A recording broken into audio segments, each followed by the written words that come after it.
In this video, we're going to meet the two Bryans, a father and son team that run ritual motorcycles, and they'll show us around their workshop. I like this style of video because it's interesting to see the sort of things people get up to and how they work. There's a heap of Triumphs in here today, but that's just how the cards fell, and they do work on all sorts of bikes. At the end of the video, we'll head out the front and take a look at this supercharged Triumph bobber, and we'll get them to start it up for you. But without further ado, let's get going. So this is the best bike in the workshop. This is my 1966 TR6, done in like a desert sled dirt bike style. With the sleds, what we do is bend up the rear hoop like they used to do in the 60s. We use a seat from Ace Classics that we modify, and we're getting a lot of the unit bikes in for this modification. We redo the mudguard. Chris's TR7 over there, we've done the same thing. That's got the touring seat on. It's the checkered one. The checkered bike, yeah. It just gives you more ground clearance for how we're using them. You know, we're doing jumps and stuff on them, so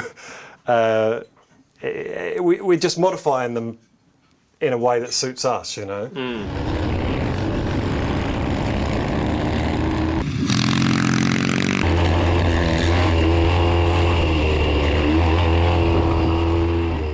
This is a 1969 TR6C. This is your dad's this bike, is my dad, and that's actually Dad in the background over he's there. over there working, yeah. Also called Bryan. It's 9,000 original miles. It's the cleanest one we could find. And the only thing we've done is put the Bud Ekins exhaust on just to make it a little bit fruity on the road, but it's just a nice stock bike. Original paint on the tank? I don't think so. No, okay, we'll leave that out then. It's the original colours. It's original colours, yeah. So the colour was USA market only. This bike was imported to the UK in '96 from California. This bike is a 60s frame with a 7750 5-speed in it. It is quite a formidable bike off-road. It's owned by Chris Turner. We've reworked the suspension. We've got our own springs in the front, the same as mine, because we kept bottoming them out. What did you do to rework it? So we had the sidecar TR6C springs remade 15% stiffer. We used 13-inch shocks in the back, and this, because we like the look of this front end as opposed to the Siriani, it's allowing us to use them how we want to use them. I mean, this bike has the Siriani front end, and you can see the suspension travel that you have. This bike belongs to Jess Lynch, who Alex has done a video on before. We got involved with Jess last year to help her reduce her collection, and we've since gone into partnership on the Betty's Bikes thing, so we do all the stunt riding and messing around on the bikes. We maintain her collection, and yeah, it's proved to be an incredible working partnership. Like, we help her out, she helps us out, you know, so it's really worked out well. And from just a phone call from a stranger that says, can you help me reduce my collection? What else we got going on? We've got a 2016 Triumph Thruxton R that we're turning into a scrambler. So what we tend to do on the modern Triumphs is cut the back of the subframe off. We make the hoops. We make them and ship them out if people want them. We re-weld this, refinish the entire back end. We reutilise the seat latch, make the seat. We remove the top clamp. We're putting obviously upright bars on, knobblies, straight through pipes, and we use Kellerman indicators, which we've also got on the bobber.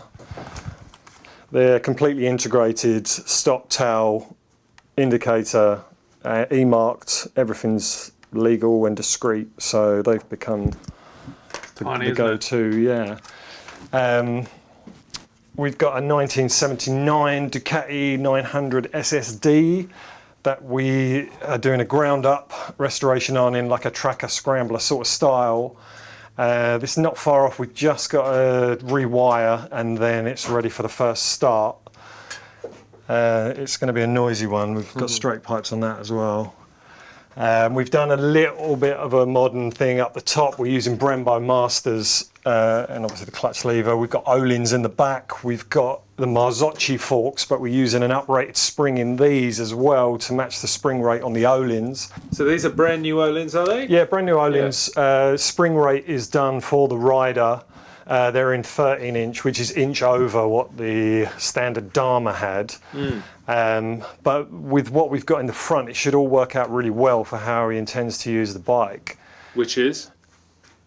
Being a prat like us. I've got a question for you guys. Yeah. Because you've got so many projects on the go and you've got so much stuff in here, how do you manage that? And, you know, when you come in, how do you isolate the project to do when you've got a lot on the bench? We split the week up by client, basically. I mean, we do tend to overrun. And I think the reason it's only us two in here is because we work really well together. We can work either side of a bike and know that everything is done. And the only time we really argue is when someone loses something, and 9 times out of 10 it's in my pocket. So, yeah, I think it's the... Or someone rings me and I'll put something down in a safe place, never to be found again. Yeah. But yeah, it is, that's how we do it. We split the week up, and you know, we've been doing it for 11 years now, so it seems to work. So when you say, so like that Triumph there, yep. Have you got like a Triumph day where you're only doing that on the day and nothing, everything else is like... Yeah, nothing else. I mean, like today is just for the Fruxton R, but this morning I had a phone call from a guy with a Harley, a huge Harley chop. He needs the rear wheel bearings changed, so things like that we'll just slot in the day. We don't tend to do much servicing and stuff like that, but we do it as well as building bikes and messing around with bikes, you know. So. And you work on all different types of bikes as well. You don't just work on the Triumphs. You do a lot of Harley stuff. Yeah, we initially started with Harley. We still do have a huge Harley customer base. It's just at the moment it's Desert Sled City in here. Yeah. But we take on anything like this Ducati. We're actually making our own seat for it. Everything, you know. Show us that, because you got it there. Yeah. So show us the process. What we do is make a loose seat pan, either aluminium or in this case cardboard. Then we fiberglass a pan with all the overhang. We'll cut out the size and shape that we need, and then I'll send it off to Viking Coachworks to have the seat done. We'll be doing the same thing on the Fruxton. Let's have a look at that, because we don't often see them with their tanks off. But my eye's always drawn to this area in here and how it's all put together. Something like this has only done 4,000 miles. So we'll just, obviously we've changed the exhaust for the straight pipes. We'll probably put a flash across the ECU. We're changing the headstock so we can put high-rise handlebars on. Yeah, we've got upright bars going on. So the funny clip-ons are going to go. We're going to make the front mud guard. We've gone oversize on the tyres, standard Fruxton wheels. A lot of people say, why not just buy a scrambler? But the Fruxton... Once it comes with the O-lins, everything. Yeah, it's got the shower front, the Brembos, the O-lins, and once it's made, well, you know, once it's done, it has such a... It sits like how the bobber sits, where it's just a real mean stance, you know. And there's a lot of the bikes, the way they sit is as important as the way they ride, you know. And I mean, that's why I'll show you on the bobber, that's why we offer the suspension packages, because it's easy to make a bike go fast or stop quickly, but if you can get the handling right, you know, that's where the fun is, you know, it's the corners. So that's why the customers opted for the Fruxton R for this project. And with the frame chops now, like, we've actually cut the standard frame down and looped it, so it gives it a cooler look, and you know, once it's welded in place, it's just... Yeah, I mean, on the T120s that we do, we finish them short, so you're calling back to the older bikes that have got the frame hoop, and you know, you've got the heritage is all there, as well as what we're doing to modify them. This is a 1988 Yamaha VMAX. We've restored 3 VMAXs in our time. This one has an R1 front end, has a tailor-made rear with a 300 section tyre. We're doing like a light refresh on it. We're going to stick a V-rod headlight in it because of the way it flows with the VMAX tank. And yeah, it is quite a lump, but it is still a quick bike. This is a Sportster 1200 5-speed Evo. Yeah. To me, this is a 92. To me, the 92 on to about 96 are my favourite of the Sportsters. We've done a crank-up rebuild on it, but we've left the push rods and everything a bit shitty because we're going to do a 1275 conversion on it when we're ready to put it in the frame.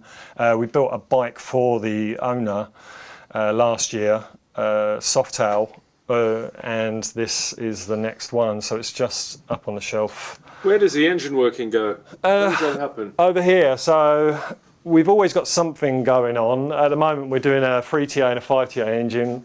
We've got another 5TA to do after this as well.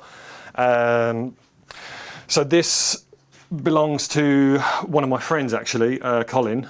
It was his granddad's bike. His granddad passed away and he was left the 3TA. So we are rebuilding this up and we're going to do the frame and everything else. You're going to do it from bottom end up? Or? Yeah, we will do, yeah. But yeah, they're a lovely looking engine, aren't they? They are, yeah. And it's mainly me and my dad on the wall of shame. So With bad right. you get good at crashing. You got to know where the limit is. We've got this is Colin's handlebars, actually. He had a good one where he cracked his sternum. Aaron isn't on here. Aaron is currently the Crash King.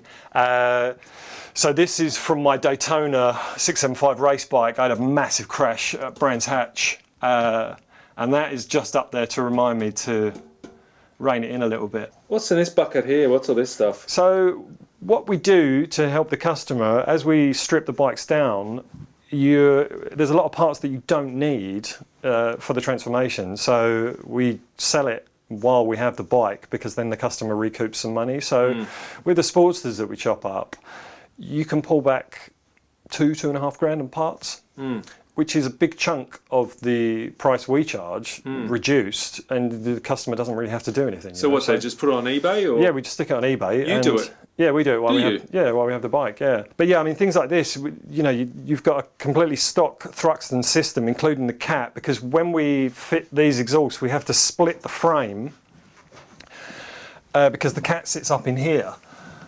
Yeah. And you get a lot of people that are cutting the cats out, or with the R9T, the BMW, we remove the airbox, we dismantle the entire rear subframe and back end so you get the airbox out, because it's very easy to just chop bits off and think, well, I don't need them. But I always think if you're going to buy a customised bike, it's nice to be able to offer the original parts that can still go back on, were you to do that. The Ducati 1098 CAF Racer that we done a few months ago was a slight exception. I mean, the subframe bolts on those, so once we made the entire back end, it could still be turned back. The only thing we did do was detab the frame, because obviously the bike's supposed to have a fairing, but we wanted the trellis to be flawless. So that's why we had to do that,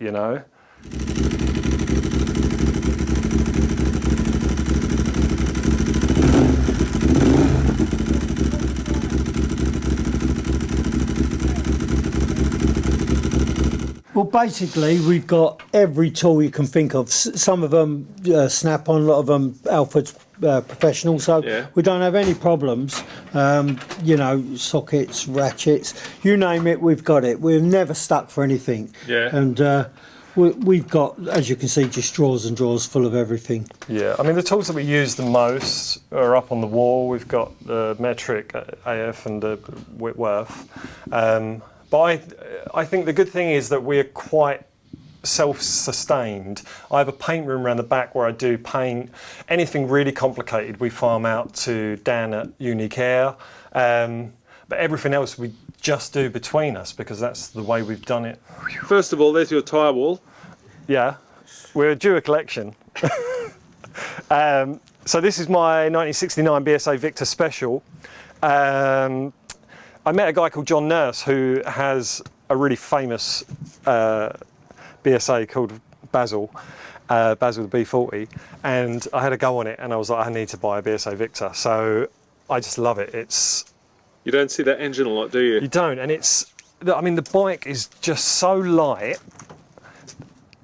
It's got enough power, you can ride it 10 temps everywhere. And when we were at Keb's Field, this was being passed around to everyone because it was just a jump on and have fun bike, you know. And what's that next to it? This is a BSA Thunderbolt on a 71.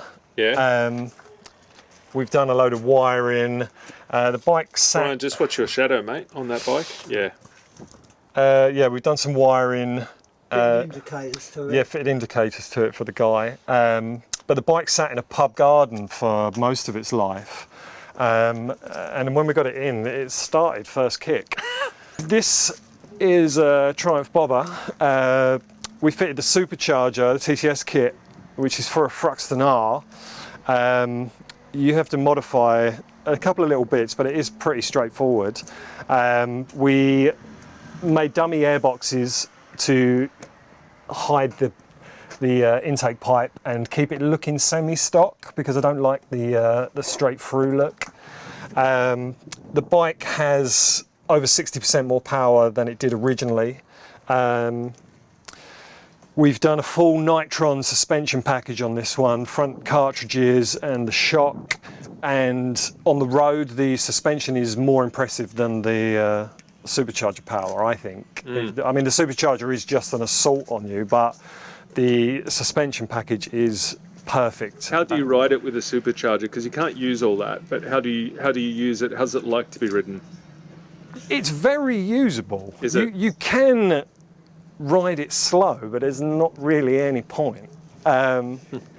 It is more fun when you're balls to the wall, you know. There's not really, it doesn't sound like a lot of power, but in this frame and this riding position, it is just an assault on your senses, you know.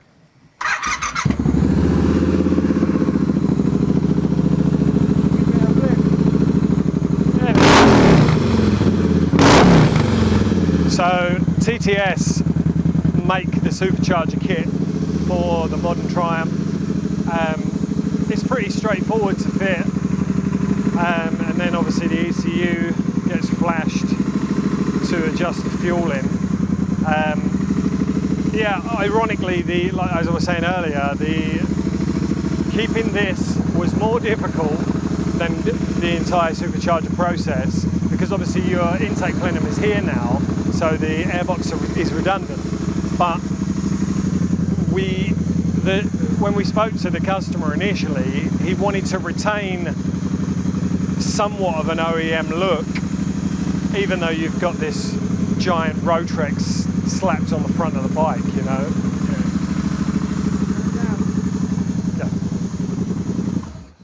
Yeah. Last year we done our first motocross event for Classic Triumph BSA. Next year we will be doing the biggest event for the desert sleds. So if you do have an old Triumph and you like to play off-road, drop me a DM on Instagram to get involved.